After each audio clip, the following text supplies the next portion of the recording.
Well, good evening, Little Masters, and welcome to the 14th episode of the Rings of Power wrap-up, where we've discovered, well, we're clearly not Harfoots. Yeah, let's see. Beardless? No. Bootless? Well, no. I'm bootless. I'm Texas. But you're in Texas. You can't be bootless there. What else? Neat and nimble hands and feet? No, that's definitely not us. Not a chance, no. So, all right, moving on. Folks, go ahead and pull up a bench in the common room. I'm Sean Marchese, the Lord of the Mark, and I'm here with the man of the West, Alan Sisto. Thank you, Sean. Today we are wrapping up our four-part series that has, we hope, brought you up to speed on the major players of the Second Age before the Lord of the Rings of Power debuts in just a week. Tonight, it's time to talk about two races, or, well, one race and kind of a group of other bad guys in our Foundations series, the Harfoots and the Orcs. And the other baddies as well. And the other baddies, but that didn't fit in the title so nice. Harfoots, Orcs, and various sundry bad guys. Yeah, exactly. Well, folks, for those of you joining us for the first time, welcome. Yeah. Here at the Rings of Power wrap-up, we discuss, analyze, dissect, and speculate all about Amazon's television adaptation of J.R.R. Tolkien's Middle-earth. We take deep dives into the lore behind the show, or the lore that should be behind the show. We talk about our favorite themes and characters and a lot more, all based on our many years as Tolkien fans and podcasters. But we also make sure we have a lot of fun along the way, so we're glad you've joined us. We are, and we know you'll be glad you joined as well. Now, before we get into the episode, we want to remind you that if you'd like some company as you read any of Tolkien's works, you should listen to our original show, The Prancing Pony Podcast. That's right. For 6 long seasons, 260 episodes, and, well, over 5 million downloads, Alan and I have walked our way through Tolkien's legendarium, from the Silmarillion to the Hobbit, and we've just finished up the Two Towers. Now, some say we're the finest Tolkien podcast this side of Bree. We've been invited to speak at Tolkien conferences around the world and have been honored with the Tolkien Society Award for Best Online Content, twice. Now, we'd like to think there's no better companion for your extended trip through Middle-earth. That's right. But for those of you who missed the news last week, I do have an announcement. Yeah. After over 6 years of doing the Prancing Pony podcast with my good friend Alan here, I am going to be stepping down from my role as permanent co-host of the show after our season opener on September 18th. Mm-hmm. But don't worry, folks. I will be returning from time to time whenever I can. And when I'm not around, well, Alan's got some really exciting plans for the show this season. That's right, folks. Look, I am going to miss you, Sean. I mean, there's no getting around that. I think everybody knows that. But I am excited because the common room at the Prancing Pony is going to see a lot of familiar faces and hear a lot of familiar voices this coming season. I'm going to be co-hosting episodes, full chapters, with some of the biggest names in Tolkien fandom, including Corey Olsen, the Tolkien professor, Sean Gunner, the chair of the Tolkien Society, Matt from the Nerd of the Rings, and a whole lot more. And look, Sean is still going to be hanging around the pony. Yes, I am. He's going to be bringing several of his fan-favorite Philology Fair segments throughout the season, and he's going to be joining me, not surprisingly, for the chapter The Battle of the Pelennor Fields in the spring.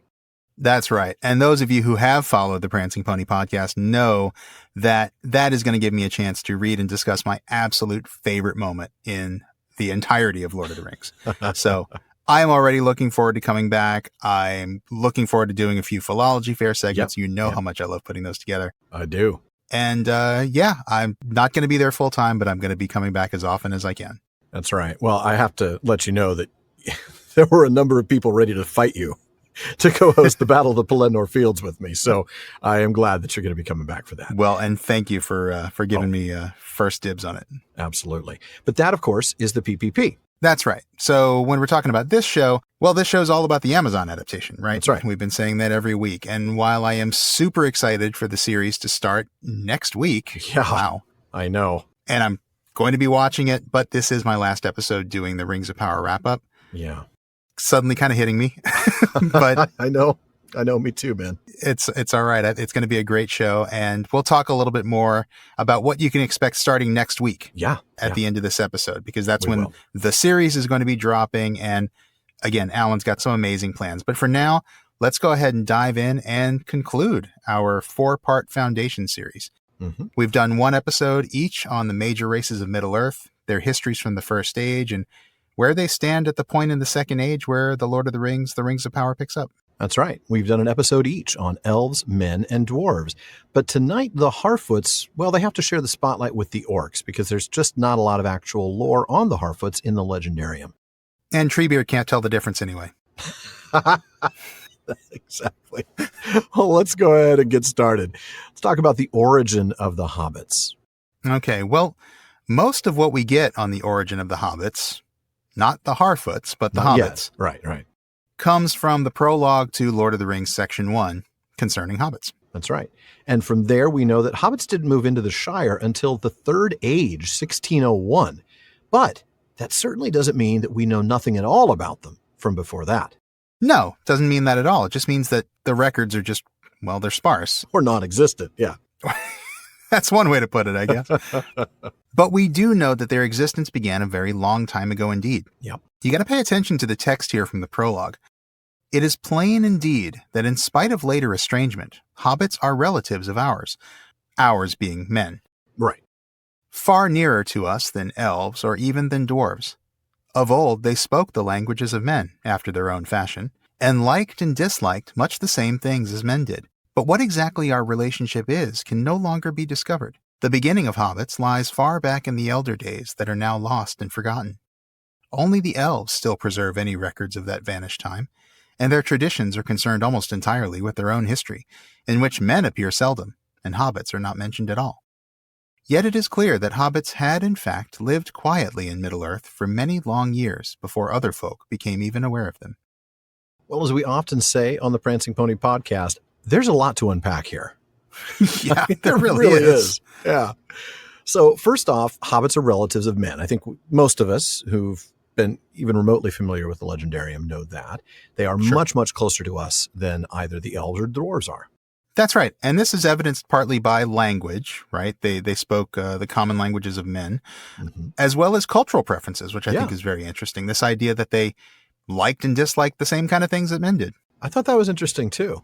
That is very fascinating. But we also learned that the exact nature of the relationship between hobbits and men can't be known in any detail. That's right. I mean, there's something we're just never going to find out, right? We're not going to get that information anywhere in the Legendarium. But look at this line. The beginning of hobbits lies far back in the elder days. Now, Tolkien tells us that name was properly given only to the days before the casting out of Morgoth. In other words, the War of Wrath at the end of the First Age. That means hobbits began sometime during the First Age. That's right.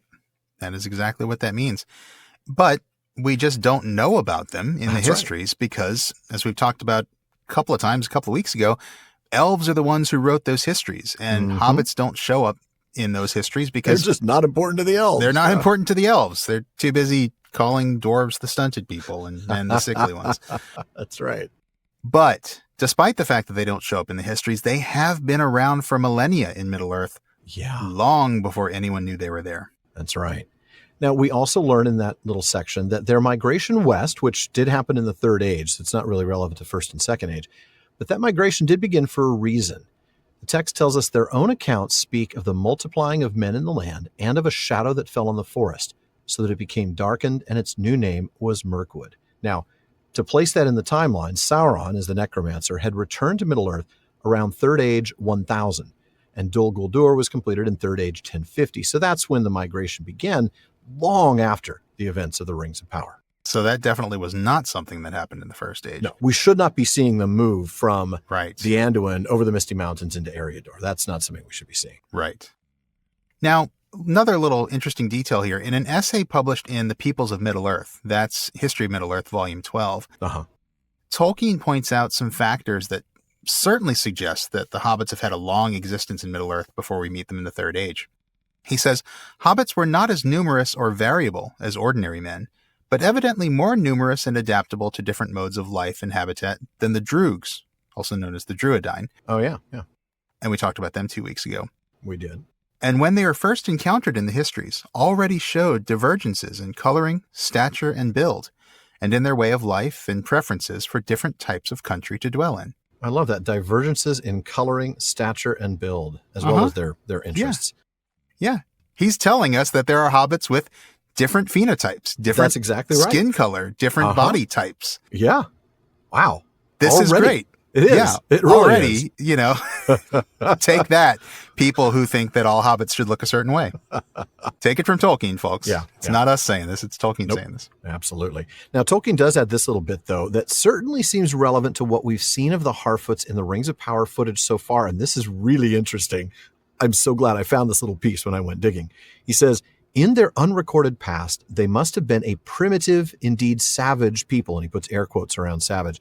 But when we meet them, they had, in varying degrees, acquired many arts and customs by contact with men, and to a less extent with dwarves and elves. And you mentioned that he puts savage in quotation marks. He also explains what he means by savage in a footnote. He says, in the original sense of savage, they were by nature of gentle disposition, neither cruel nor vindictive. That original sense of savage that he's talking about, which is not really used today, of course, means relating to or being a pre-literate people or society regarded as uncivilized or primitive. Okay. So he doesn't mean savage in that they're cruel or exactly. They're just like that they're giving people savage beatings or they're, they've got like fights to the death every Thursday night at 7, He just means that they're compared to other races or seen by other races as uncivilized, primitive, pre-literate. Yeah. Right. And of course, let's be real clear. That's why that meaning of the word is not used anymore. Right. We're not denigrating people, right? Culture simply because they're not literate yet. It's like that idea of the noble savage, right? Which is a very problematic term. Which we'll be getting to this next season when we run into the Druidine, because that is a little bit of an issue. Yeah, but we'll get there. Little bit of a problem in the Lord of the Rings text, but that's kind of the idea there. It's that sort of judgment call of these people as pre-literate, not non-literate, but pre-literate, like they just haven't gotten there yet. Well, I have to say, though, that bit about them seeming uncivilized or primitive or even pre-literate seems to fit with what we've seen of them, the Harfoots, that is, so far in the Amazon footage, huh? Yeah, I mean, maybe not the pre-literate part, because we do see them kind of reading that kind of pictographic, iconographic script. It's not an alphabet, right? It's not an alphabet, but it does appear to be writing. So I think, probably, I think it qualifies as literate, but we don't know if they wrote that, but they seem to be reading it. Or at least one of them does. Yeah. True. Yeah. Yeah. I mean, they may just not be commonly literate. There may just, be low degrees of literacy in their community. Of course, there's low degrees of literacy in the Shire in the Third Age. I was going to say, I mean, think about Sam's dad, Bilbo taught him his letters. Don't go reading, no harm, Sam. Come on. Don't go mix it up with your betters. Yeah. But I think you're right. I mean, aside from that, that one little kind of nitpick. That's fair. Or hair splitting. I think, that is pretty much what we see. We see them as nomadic. They're definitely primitive, not overly concerned with the major events of the world, as we tend to see in the Third Age. So we'll get to that bit about nomadic though in a little bit. Okay. I want to talk about the Harfoots as Tolkien described them, right? We've just talked about the hobbits, but what about the Harfoots specifically? We know that the Rings of Power are calling their proto-hobbits Harfoots, but Tolkien has already explained quite a bit about Harfoots, and I'm going to go back to the prologue for a bit more. Before the crossing of the mountains, so we're talking about sometime before Third Age 1000, we don't know when this would be, the hobbits had already become divided into 3 somewhat different breeds: Harfoots, Stoors, and Fallowhides. And this is where we get a reference to some of the things Tolkien mentioned in the Peoples of Middle-earth, that bit about the different phenotypes, right? He goes on to say, the Harfoots were browner of skin, smaller and shorter, and they were beardless and bootless. Their hands and feet were neat and nimble, and they preferred highlands and hillsides. The Stoors were broader, heavier in build. Their feet and hands were larger, and they preferred flatlands and riversides. The Fallowhides were fairer of skin and also of hair, and they were taller and slimmer than the others. They were lovers of trees and of woodlands.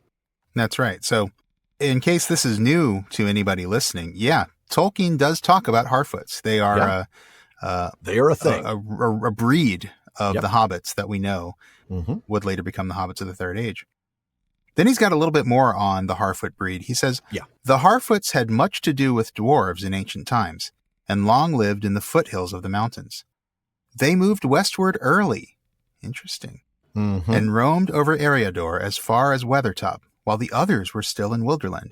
They were the most normal and representative variety of hobbit, and far the most numerous.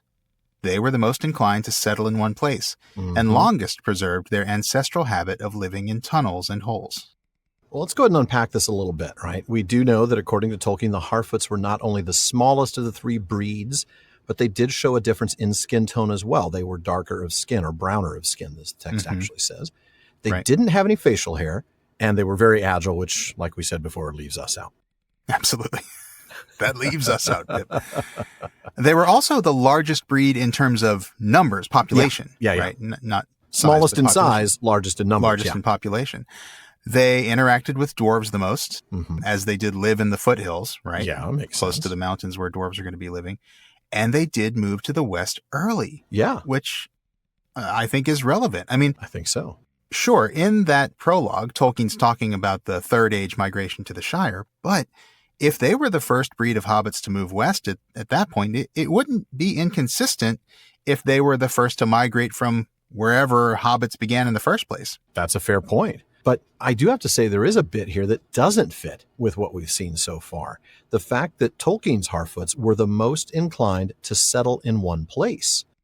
And I have to say, it looks as though the Rings of Power Harfoots are a very nomadic people, not at all inclined to settle in one place. That's right.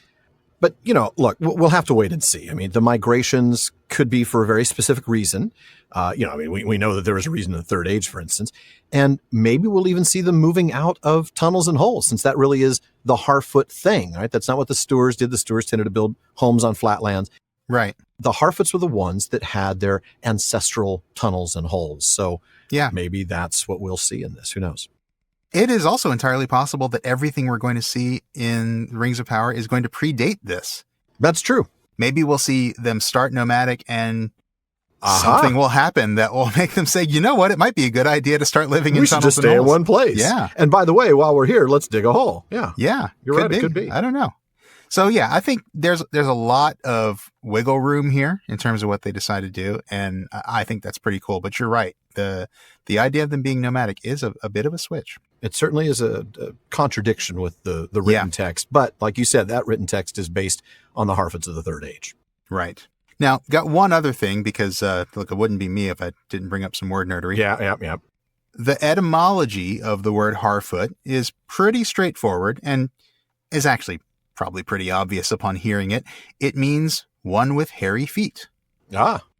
The word is supposed to represent archaic English harefoot, which would have become something like harefoot, like H-E-R foot, which would have become Harfoot as we see it spelled. The pictures we've seen show hobbits with large, but surprisingly not hairy feet. That's true. But these could just be the feet of a young Harfoot, so it remains to be seen whether that's fair. Older, mature Harfoots will have hairy feet. That's a good point. The lore, though, interestingly, talks about hobbits with hairy feet, and Harfoot literally means hairy feet, one would hope. Yeah, and the lore doesn't talk about large feet. No, that's the point. Bring that one up again. But, hairy feet is certainly more lore-friendly than big feet, which Tolkien never, ever, ever mentioned, folks. Just so that you know, and we have no particular gripe with this. But big feet only entered our Tolkien fandom through the art of the brothers Hildebrandt in the 70s. Right. And we talked to Greg Hildebrandt about that, and he explained exactly what his reasoning was behind it. And it was basically, let's just do something cool and different. Artistic license is a very good reason to do something like that. Yeah. But somehow it made its way into the lore. It's why they gave Bilbo mutton chops too. Remember? That was the same kind of thing. Yeah.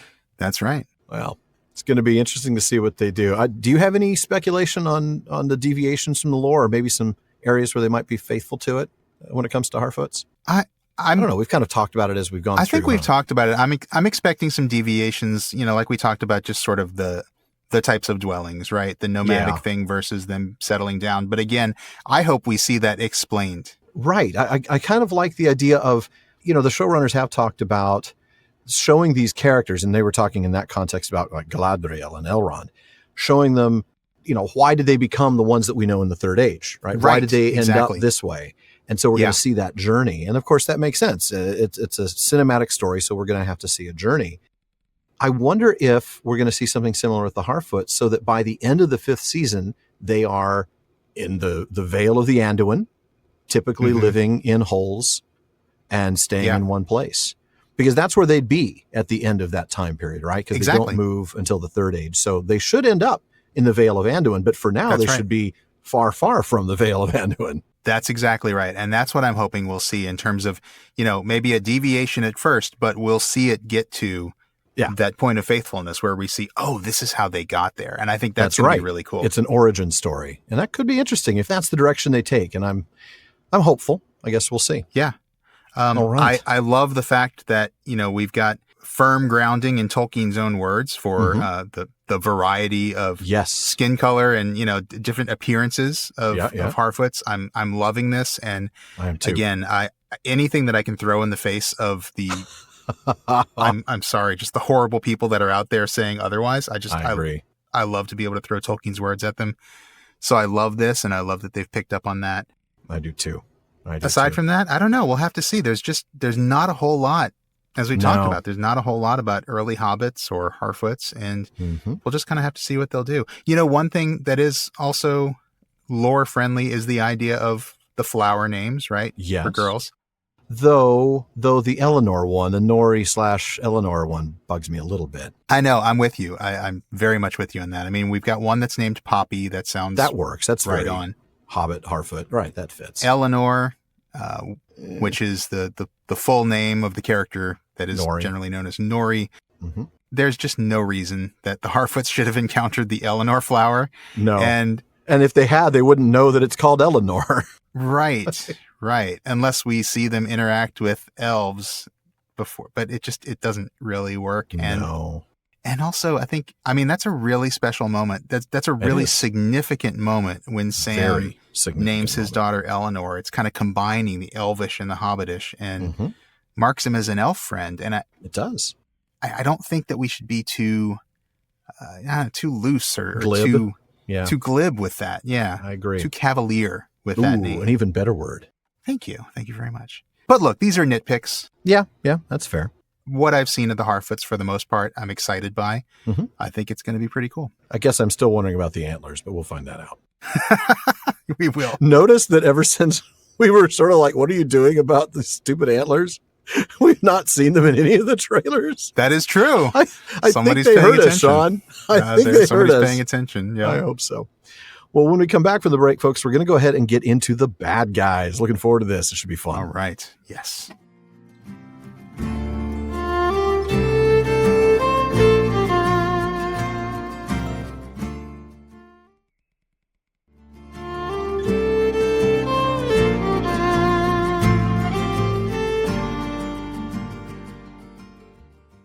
All right. Well, we are back, and we are going to pick up our discussion again. And like we hinted at the start of this episode, there's just not a lot on hobbits in general, let alone Harfoots specifically in Tolkien's lore. So we thought that we would let the bad guys share the spotlight in this episode. Yeah. After all, we are going to see plenty of orcs. And we will. Boy, is there a lot written about the origin of orcs. There sure is. I mean, I guess we could have done an entire episode on the orcs alone, but that didn't really feel right because the showrunners themselves have said this season is about the heroes, not the villains. That's right. So we're gonna let this stand. Now, before we get to the history of the origin of orcs, I want to start with this disclaimer. Tolkien never really landed on a final version of their origin. So we're going to sort of walk through all of them. Let's go ahead and get started. Yeah, let's do that. So let's start with the earliest version of orcs, which is just fun and weird. Isn't it? Yeah. Yeah, this is actually going back to the Book of Lost Tales. This is published as volumes 1 and 2 of the History of Middle-earth. Yeah. And these are the earliest Middle-earth writings that Tolkien wrote. This is stuff he wrote between 1917 and 1920. So again, for people out there who maybe haven't listened to our other show, remember, The Hobbit came out in 1937. Lord of the Rings came out in 1954. This is really early stuff before he was even thinking about the Hobbits or the Lord of the Rings. And Tolkien wrote in the Book of Lost Tales that all that race, meaning the orcs, were bred by Melko. Now, that was an early name of Melkor, who later became known as Morgoth at the time. Yeah. They were bred of the subterranean heats and slime. Oh. Their hearts were of granite and their bodies deformed. Now, they're also called the broodlings, or the children of Melko, which is interesting because of how it kind of parallels or contrasts with the idea of the children of Ilúvatar. Exactly. Now, that origin story did stick around for a while because in another version of the mythology, in something that was a predecessor to the Quentus Silmarillion, Tolkien wrote, "The hordes of orcs he made of stone, but their hearts of hatred." Oh, yeah. I like that. Yeah. But of course, the story that most of us are familiar with, the idea that we do see in the published Silmarillion, is the idea that the orcs are actually corrupted elves. Now, this took place in the 1950s, and it was written down in something called the Annals of Aman, was the first place.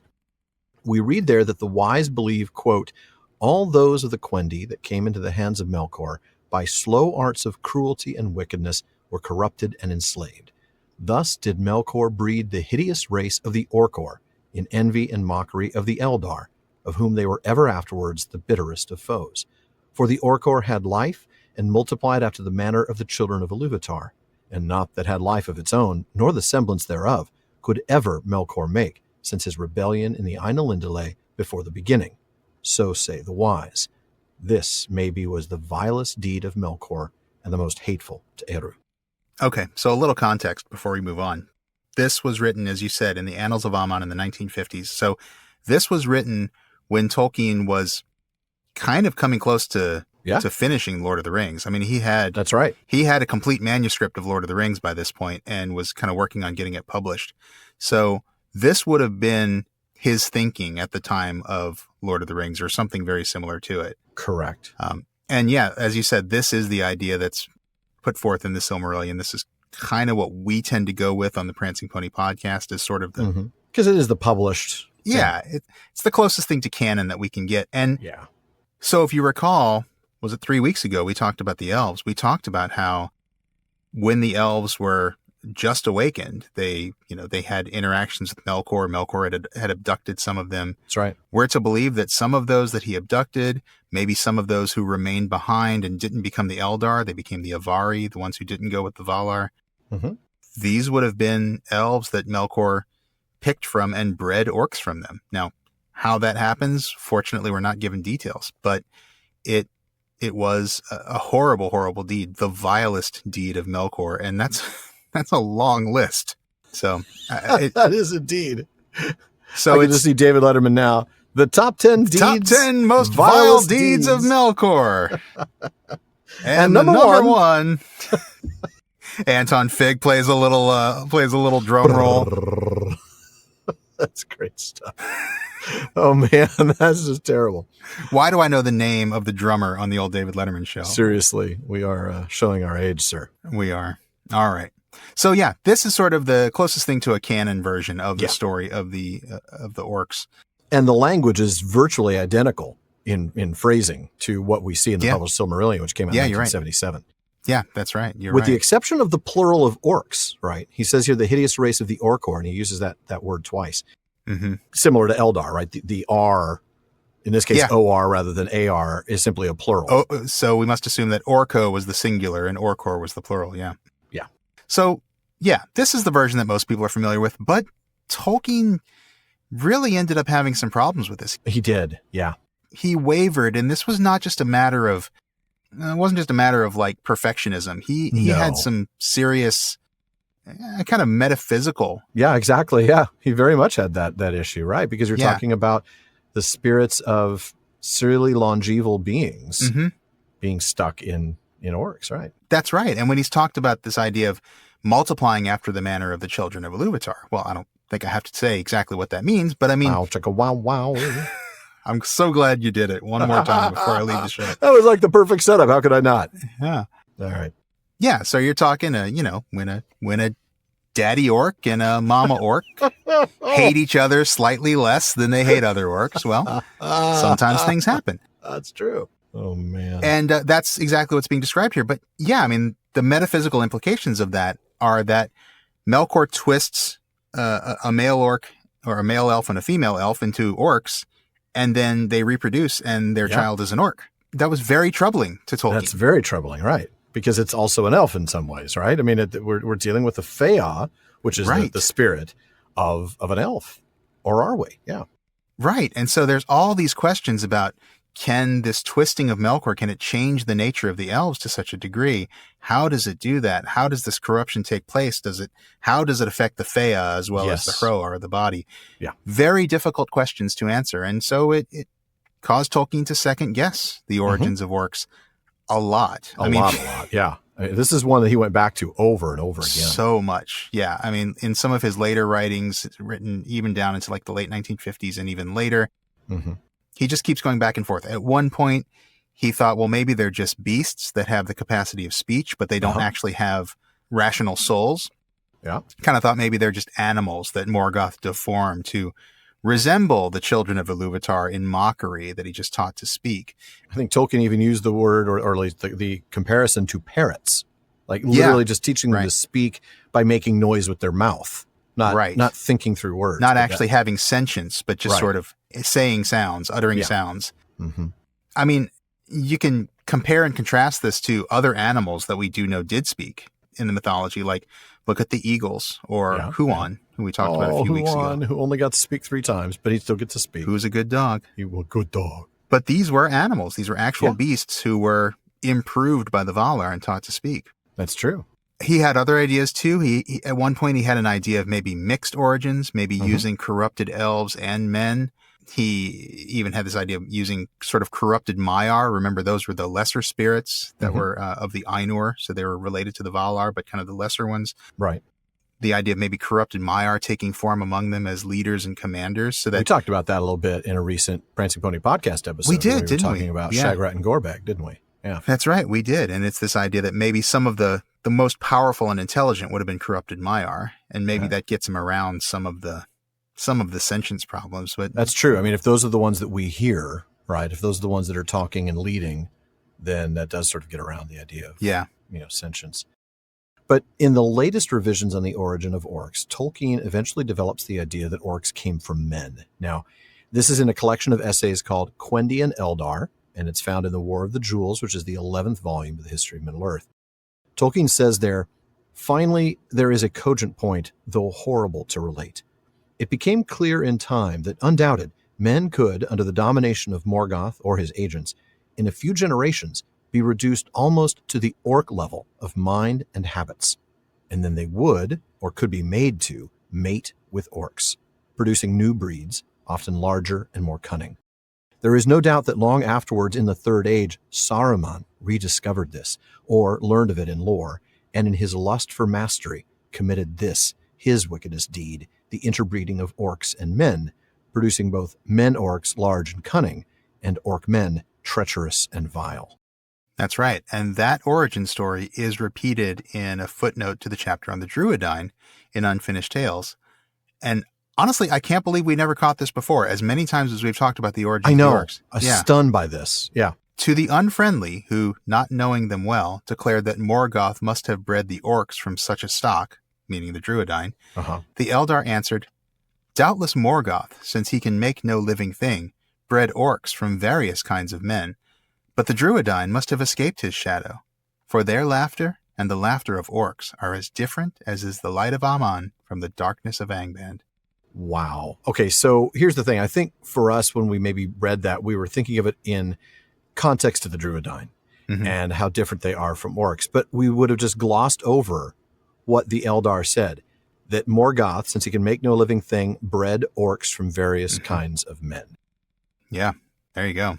I mean, of course the elves would say that, but, you know. Of course they would. They're not us. They came from men. No. Come on, look at them. But yeah, I do think that that's eventually where Tolkien landed, the idea that they were corrupted men, which solves part of the problem with the Fëanor. It does. It just doesn't solve the problem of why there were orcs around before there were men. I know. It really does not solve that problem. Yeah, I know. And that's almost where you have to think, all right, that maybe they started out as creatures and then eventually got bred with men to become, you know, these more sentient beings. And it could be, yeah. And that could be, because we don't see orcs up close like in those early battles in the No. Age, You're right. We don't encounter them and hear them speaking or discussing anything. Yeah, we don't have like a Shagrat and Gorbag conversation, you know. No, which is such a great set of scenes. Yeah. I love that conversation between those two. Yeah. So much fun there. So let's go ahead and take a look then at orcs in the first and second ages. We know that during the third age of the captivity of Morgoth, right, that's in the years of the trees, there weren't many. And we get this from chapter 10 of the Sindar, where we read, "And ere long the evil creatures came even to Beleriand, over passes in the mountains, or up from the south through the dark forests. Wolves there were, or creatures that walked in wolf shapes, and other fell beings of shadow. And among them were the orcs, who afterwards wrought ruin in Beleriand. But they were yet few and wary, and did but smell out the ways of the land, awaiting the return of their lord. Whence they came, or what they were, the elves knew not then, thinking them perhaps to be Avari, who had become evil and savage in the wild, in which they guessed all too near, it is said." But after Morgoth's theft of the Silmarils and his return to Middle-earth, we read, and this is in chapter 9 of The Flight of the Noldor, "And he, being freed, gathered again all his servants that he could find, and came to the ruins of Angband. There he delved anew his vast vaults and dungeons, and above their gates he reared the threefold peaks of Thangorodrim, and a great reek of dark smoke was ever wreathed about them. There countless became the hosts of his beasts and his demons, and the race of the orcs, bred long before, grew and multiplied in the bowels of the earth." Oh, yeah. And at that time they were, of course, the bulk of the army of Morgoth. That's right. They're kind of the cannon fodder for really Yeah. all the wars that are fought against the Eldar That's in the right. first age. That's absolutely right. But at the end of the first age, and we get this from chapter 24 of The Voyage of Sean's Favorite Guy and the War of Wrath, also known as the Voyage of Eärendil, the meeting of the hosts of the west and of the north is named the Great Battle and the War of Wrath. There was marshaled the whole power of the throne of Morgoth, and it had become great beyond count, so that Anfauglith could not contain it, and all the north was aflame with war. But it availed him not. The Balrogs were destroyed, save some few that fled and hid themselves in caverns inaccessible at the roots of the earth. And the uncounted legions of the orcs perished like straw in a great fire, or were swept like shriveled leaves before a burning wind. Few remained to trouble the world for long years after. Wow. Yeah, few remained. Yeah. Few remained. And talk about imagery, right? Straw in a great fire, shriveled leaves before burning wind. I love that. Man, that's great imagery. Absolutely love that. And we know that those that did escape would end up hiding for a long time. Oh, yeah. Until, one of Morgoth's, actually his chief lieutenant, not even one of his chiefs. That's right. A guy you may have heard of is named Sauron. Sauron. Sau what? So Tormairon, bro. I'm King Excellent. King Excellent, man. He actually reappeared in Middle-earth around the year 1000 of the Second Age. Yeah. That's when he took Mordor, and he began the construction of Barad-dûr. And by Second Age 1700, the orcs were forming the main force of Sauron's army. So we're once again sort of the main cannon fodder for the bad guys. Yeah, he continued to breed them and grow them and, turn them into a sizable force. A force that was really enough to dominate Middle-earth. Oh, yeah. Until Pharazôn came over and, with a large Númenorian army. Yeah. And so we look like we may be seeing some of that stuff in the Rings of Power. At least I hope we will. Yeah, it looks like we're going to be seeing. It'll be interesting to see what they do with that. Yeah. Yeah, it will. But let's talk a little bit. We have a little bit of time. Why don't we talk about some other baddies? We're going to touch on a couple of other creatures, since it's clear we're going to see at least these two types of evil creatures in the Rings of Power. Oh, I know which two these are. First up, there's going to be trolls, right? We know we've seen some trolls. Now, according to Appendix F in Lord of the Rings, which again, remember the showrunners do have the rights to. That's right. Trolls were first around in the twilight of the Elder Days. So that would have been near the end of the First Age. That's right. The text there tells us that these were creatures of dull and lumpish nature and had no more language than beasts. But Sauron had made use of them, teaching them what little they could learn and increasing their wits with wickedness. Of course, that wasn't enough for Sauron. By the Third Age, we get this. At the end of the Third Age, a troll race not before seen appeared in southern Mirkwood and in the mountain borders of Mordor. Olog Hai, they were called in the Black speech. That Sauron bred them, none doubted, though from what stock was not known. Some held that they were not trolls, but giant orcs. But the Olog Hai were in fashion of body and mind quite unlike even the largest of orc kind, whom they far surpassed in size and power. Trolls they were, but filled with the evil will of their master, a fell race, strong, agile, fierce and cunning, but harder than stone. Unlike the older race of the Twilight, they could endure the sun, so long as the will of Sauron held sway over them. They spoke little, and the only tongue that they knew was the black speech of Barad-dûr. And we know Treebeard has some thoughts on trolls as well. Yes, he does. In the eponymous chapter, if I may use a fancy word. Well, you're a word nerd. Of course you're going to use that. Of course. He asks Merry, and I'm going to do the Treebeard voice because I don't know when I'm going to get a chance to do this again. Maybe you have heard of trolls. They are mighty strong, but trolls are only counterfeits made by the enemy in the great darkness, in mockery of Ents, as orcs were of elves. Oh, yay. Thank you for the Treebeard voice. My pleasure, my friend. Love it. So which is it? Were they creatures that Sauron made use of and taught? Or were they made by Morgoth in the same way that he made, and I'm making air quotes when I say that, orcs? Mm-hmm. Yeah. In letter 153, Tolkien himself seems to draw distinctions between the stone trolls that Bilbo encounters early in his travels and other trolls. He says, I am not sure about trolls. I think they are mere counterfeits, and hence they return to mere stone images when not in the dark. But there are other sorts of trolls beside these rather ridiculous, if brutal, stone trolls, for which other origins are suggested. Other origins. Okay, so we have the stone trolls that have this one origin. They're just counterfeits, and so they're almost like automatons, right? I mean, they go back to being just images. Stone. They turn into statues in the daylight. Yeah, right. But other breeds of trolls would have other origins, and maybe some of these were more like orcs. Yeah, maybe made, as Treebeard says, in mockery of Ents. That made word turned out to be a little bit of a problem, right? There was earlier in that letter, 153, that's the letter to Peter Hastings. Even Tolkien points that out, saying, you're kind of making more of the word made than I would make. He's basically saying, I don't mean that the trolls were created by Sauron. Right. You know, we're not talking about creation or even subcreation. We're talking about, shaping or forming in a sense of taking an existing thing and making it something different. Exactly. He'd made it better or worse. Or, right. Improved it if you're from his perspective. Yeah. Right. Yeah. Well, Tolkien talks about other sorts of trolls. Well, what about the snow troll, right? We've seen a snow troll in the trailers for the Rings of Power, which made me look up the word in the Legendarium. And it turns out that a snow troll is actually mentioned once, all of the one time. And that's right, yeah. Honestly, like the giant wereworms that are referenced by Bilbo, I'm not convinced that it's a creature that ever existed. And you'll hear why when I read the passage, which comes from Appendix A, the House of Eorl. And it's about Helm Hammerhand. Helm would go out by himself, clad in white, and stalk like a snow troll into the camps of his enemies and slay many men with his hands. It was believed that if he bore no weapon would bite on him.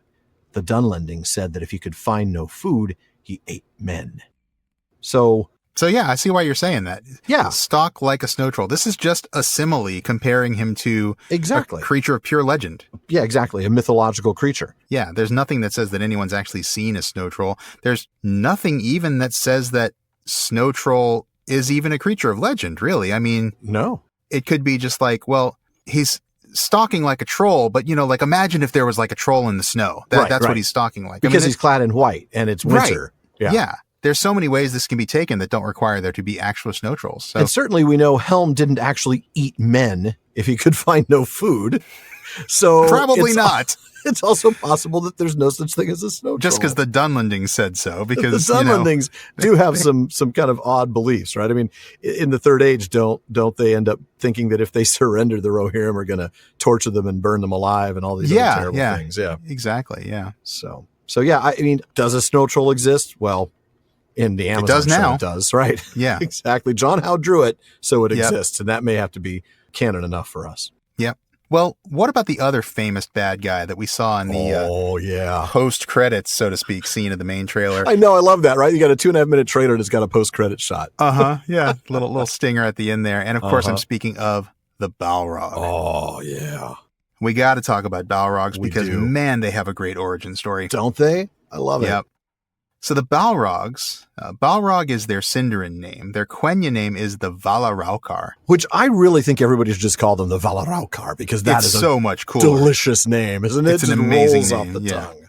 Yeah. So the Valaraukar were originally Maiar. These Yeah. were, again, those lesser spirits of the Ainur. And these were Maiar that fell when Melkor rebelled. Yeah. So this is like, the OG followers of Melkor who early in the music started aligning with him and they fell with him. There's very biblical connotations. I was going to say, This is these are like the Paradise chief Lost, demons man. to Lucifer, Yeah, really. I mean, it's that's right. absolutely what we're talking about here. This Yeah. is like the third of the host of heaven that fell with Lucifer and, and Paradise Lost and all that stuff. I mean, really epic mythological origin. And because they're Maiar, this puts them on the same level, so to speak, on kind of the chain of being as Sauron and the wizards, who are all Maiar. That's amazing, isn't it? I mean, okay, the wizards slightly different because they are, as Istari, they are embodied Maiar, right? They have physical limitations. They are, in fact, mortal. But yeah, they are still Maiar. They're certainly Maiar spirits, and the Balrogs are as well. I think that's just absolutely fascinating to think of them as equals in that way. Yeah. And it may be because like Gandalf is aware of his own mortality, his own embodiment and limitations, that he is legitimately afraid of the Balrog that he meets in Khazad-dûm. That's why he doesn't want to go into Moria. Yeah. Well, actually, in the movie, that's why he doesn't want to go into Moria. That's true. Sorry, it's why Aragorn doesn't want him to go into Moria in the books. You're right. Thank you for that catch. But yeah, I mean, he is legitimately scared because he knows that this is a creature that is like him, but that is not subject to the same rules and limitations that he is. That is correct. Yeah, he could well be overpowered. And in fact, he was at the end. They slew each other. Right. And then, of course, Gandalf gets to come back as 2.0. For that, folks, please go listen to season 4 of the Prancing Pony podcast. Please do. So speaking of the Valaraukar, which I think I'm just going to call them that from now on. Everybody talks about the Balrogs. I'm just going to say, oh, you mean the Valaraukar? I'm going to try to make it a thing. I like it. The Valaraukar show up as early as the destruction of the two lamps when they gathered about Melkor and dwelt in Utundo. So yeah, you're right. The OG, bad guys that fell with Melkor. And then we see them again later when they end up rescuing Morgoth from his awful first and last date with Ungoliant. That's right. They do. Yeah. They're like your friends who you've got on speed dial. It's like at the table, you just push the button. Save me. Yeah. And like 3 guys come into the restaurant like, oh man, I'm so glad you're here. We got to go. Your house is on fire. Right. Like, I'm so sorry. I got to bail. Yeah. I've never done that. That's hilarious. Although the thought of like Balrogs coming in and saying your house is on fire is funny because they're spirits because they're on fire. Exactly. Yes. That was my point. Yeah. What, did you guys come over? What did one of you fall asleep I told on you the not couch? to stay in the house for more than 20 seconds. Right. Yeah. Curtains always catch fire when you come visit. Great. The Balrogs are coming over again. Get the fire extinguishers. That's right. Oh, well, man. All right. And we know the elves first encountered the Valaraukar when Feanor pressed on after victory in the Dagor Nuin Gileath. This is the battle under the stars before the first sunrise. So this is before the first age technically started. That's right. Right before, huh? Yeah. Years of the trees. Feanor ends up being surrounded by Balrogs and mortally wounded by the only Balrog whose name we actually get, which is Gothmog. I mean, sure, we get another Balrog who has a title, but not really a name. Durin's Bane, kind of like an epithet, right? Exactly. But it's not really. It's not like, paging Mr. Bane, No, it's not. It's definitely not that. Now, 2 more Balrogs were seen in the fall of Gondolin. Gothmog again, who ends up getting killed by Ecthelion. And another one, nameless, killed by Glorfindel during the escape into the mountains. Right. So at this point, you're probably wondering to yourself, well, gee, how many Balrogs were there in total, right? Yeah. That's a question. Legitimate question. Like, hey, how many Maiar actually fell with Melkor in the beginning? That'd be an interesting little trivia question. Yeah, it would. Well, except that we don't have an answer to it. We don't. No, because partly it depends on which version of the stories you read. Yeah. Originally, there were going to be a huge number of them. Oh, yeah. If you look at the Book of Lost Tales Part 2, Tolkien had originally had this idea that Balrogs had existed in the hundreds and that 5 fell before Tuor's great axe Dromborleg, 3 before Ecthelion's sword, and 2 score, so that's 40, were slain by the warriors of the king's house. And this is all in one battle at the fall of Gondolin, right? So you're talking like Tuor, a human, kills 5 Balrogs.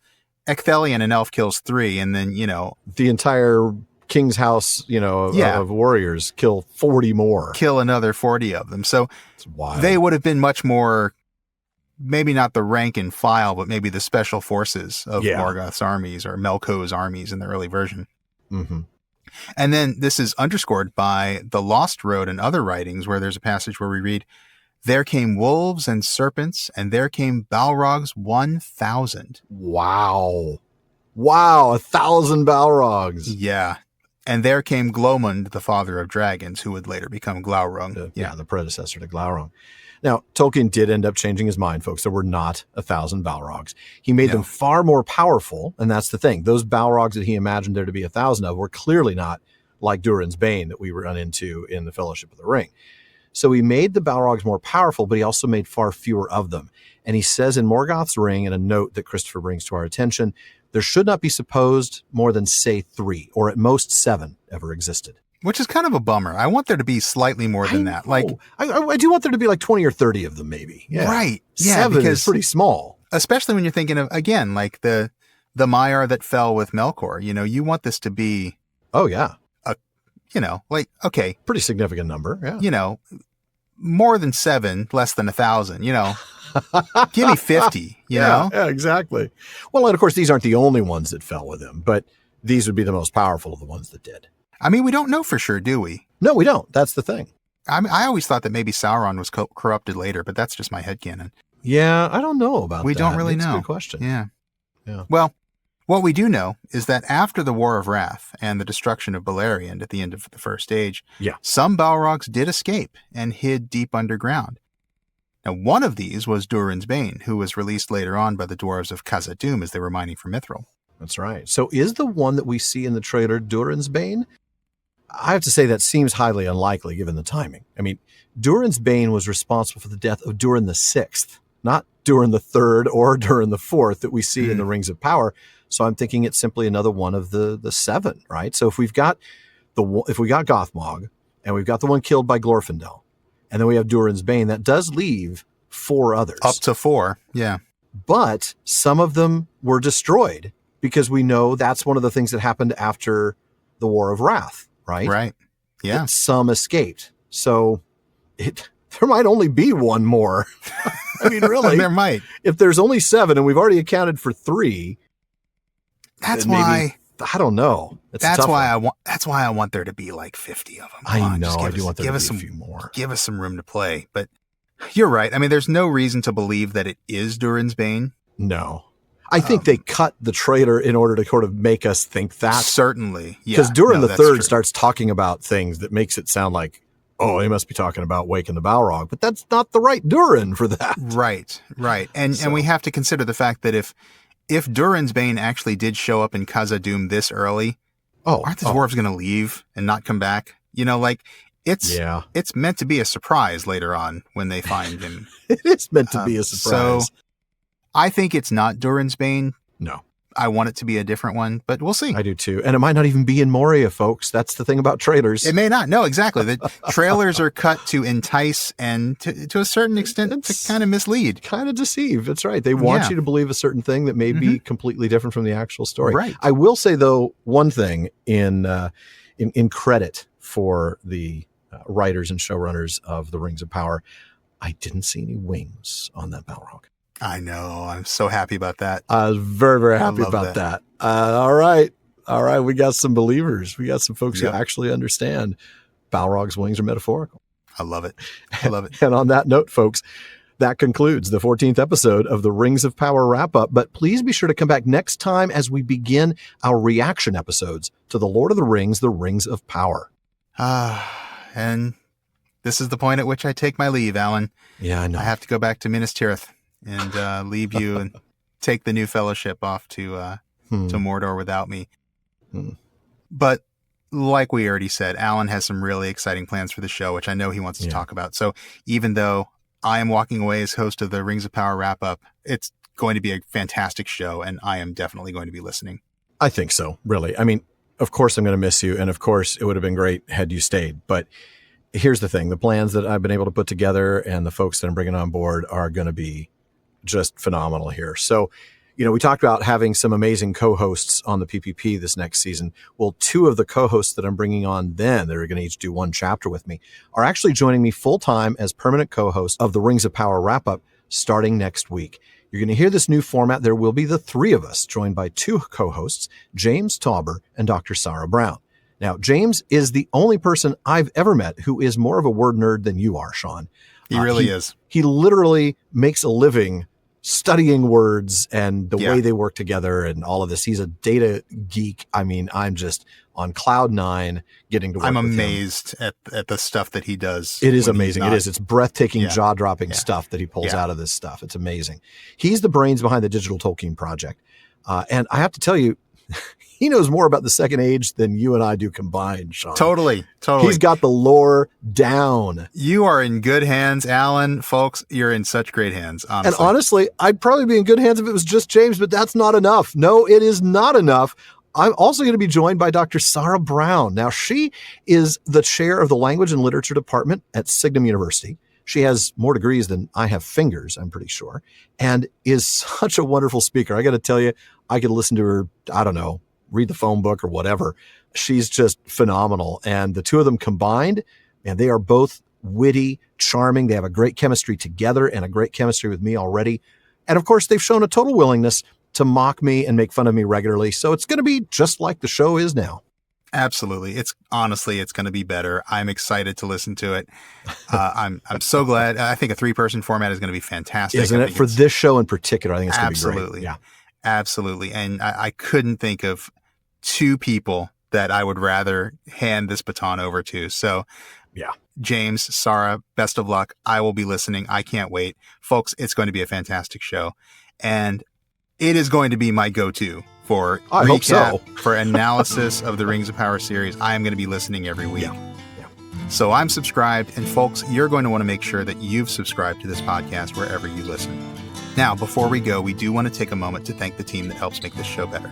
That's our editor, Jordan Rennells, our barlowman, Becca Davis, our social media manager, Casey Hilsey, and our website guru, Phil Dean.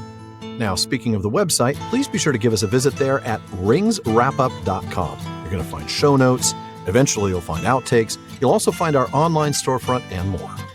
And you're definitely going to want to check out our library page.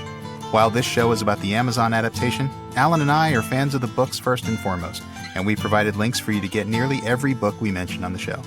And we do get a few pennies from the purchases you make there, so thank you. And one last thing as always, don't forget to send your thoughts, comments, and questions to barlowman@theprancingponypodcast.com.